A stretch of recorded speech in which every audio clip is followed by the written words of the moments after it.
For a lot of people, the night shift is, well, it's just quiet. It's predictable. But what happens when that silence gets shattered? When being all alone suddenly feels like being a target? That's what we're diving into today. We're going to break down some true stories where the solitude of working after hours turns into something absolutely terrifying. And this right here, this quote says it all. It must get lonely. Just you out here in the dark. Imagine hearing that when you're working the graveyard shift. It's not just small talk, is it? It's someone telling you, I see you. I know you're alone. It just sets this incredibly chilling stage for what's about to happen. So, let's talk about the setup. Because before anything truly strange even happens, the fear is already there, baked right into the environment. See, working the night shift, it's like operating in a completely different world than the daytime. And you have to understand that difference to really get why these stories are so scary. I mean, just think about it. Day shift, it's bustling, right? You've got people coming and going, constant background noise. There's this weird kind of safety in all that chaos. But at night, all of that is just gone. It's silent. And in that silence, every little sound gets amplified. A floorboard creaks. The bell on the door chimes. Suddenly, it's not just a noise, it's a signal. And you are utterly, completely alone. And these are the places we're talking about. We're not in the middle of a busy city here. We're talking about remote gas stations, quiet little hotels in small towns, motels off some forgotten highway. These places are practically designed to be scary at night. You've got limited ways to get out, and you're the only person in charge of everything. The geography itself is basically a trap. Okay, so the stage is set. Now we get to that first moment, that first little red flag. In every single one of these stories, the real terror doesn't start with someone kicking down the door. No, it's much creepier than that. It starts with something small, something that's just off. A little detail that breaks the quiet routine and just whispers in your ear, something isn't right here. Let's look at the hotel story, for example. This is a perfect case of a slow burn horror. It all starts at 11 p.m. A guy checks in, but gives the clerk this really unnerving stare. Okay, weird, but whatever. Then 2 hours later at 1 a.m., the clerk checks the system. There's no record of him. The room is supposedly empty. By 2 a.m., he's spotted on the cameras, just wandering the halls, not even near his supposed room. And then the real kicker. At almost 4 in the morning, he's just standing, silently, outside a real guest's door. You see how each little discovery just cranks up the dread piece by piece? So you're that clerk, right? What's going through your head? You're thinking, is this just a glitch in the system, some simple mistake, or is this something else? Is this person deliberately tricking his way into what's supposed to be a locked, secure building? And that moment, when you realize it's probably the second one, that's when the real fear kicks in.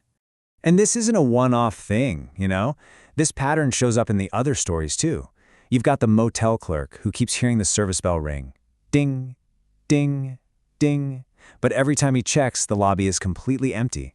Then there's the gas station attendant who's told a car is outside waiting for a food order, an order that was never even placed.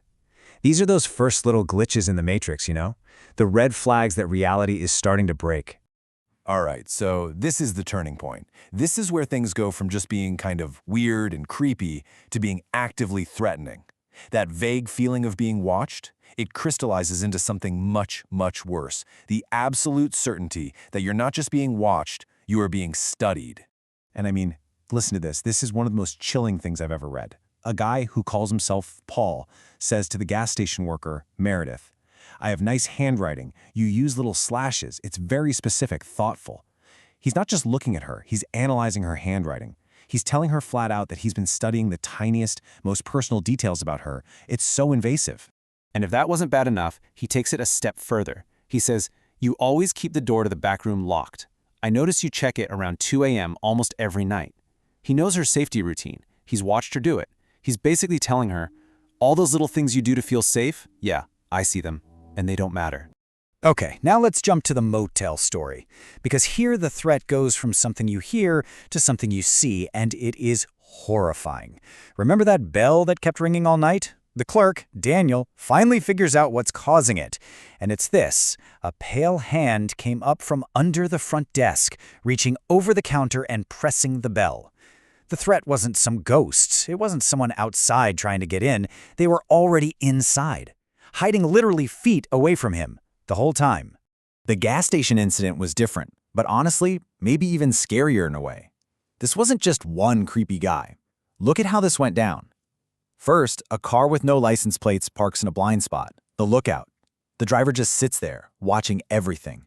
Then a second, identical car with no plates shows up, the backup. And when the worker's friend confronts them, both cars peel out and flee in perfect sync. This wasn't random. This was coordinated. This was planned. She wasn't just being watched. She was being targeted by a team. So, all of this builds to a head, right? The creepy feeling is gone, the weird anomalies are gone. Now it's a real, undeniable threat. And when you're all alone out there, what do? There's really only one option left. You make the call. 911. It's that universal signal that says, I need help, now. It's the moment you have to admit you are in way over your head and you can't handle this alone. It's your absolute last line of defense. And when the police show up, that's when all the terrifying feelings get confirmed as cold, hard facts. Turns out the hotel intruder, he was never a guest. He used a stolen credit card to get in. Paul, the stalker, they found a notepad on him filled with the worker's schedule, photos of her, all this obsessive writing. And the ghost at the motel? He'd propped the locked front door open with a rock to sneak inside. All of their worst fears weren't just justified. They were actually an understatement of how bad things were. But the story doesn't just end there, with the flashing lights and the police reports. Because the real damage, the thing that sticks with you, isn't just what happened that night. It's the psychological echo, the trauma that stays with you long, long after you're safe. Just listen to what Meredith, the gas station worker, says. I don't even live in the same town. Even now when I drive home and see headlights behind me for too long, I feel the back of my neck tingle. I mean, that's so powerful. She moved away, she's in a totally different place, but the fear is still with her. Something as normal as a car behind you on the highway is now a trigger for that terror. And for Daniel, the motel clerk, the trigger is right there at his job. He says, now every time I hear that bell at night, I think of that night.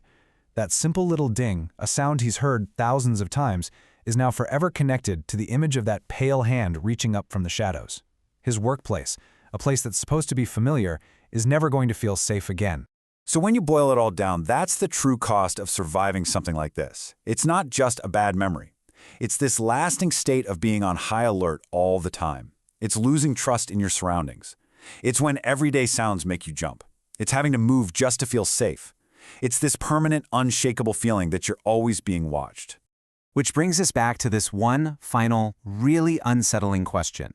When you're the only one watching, who is watching you?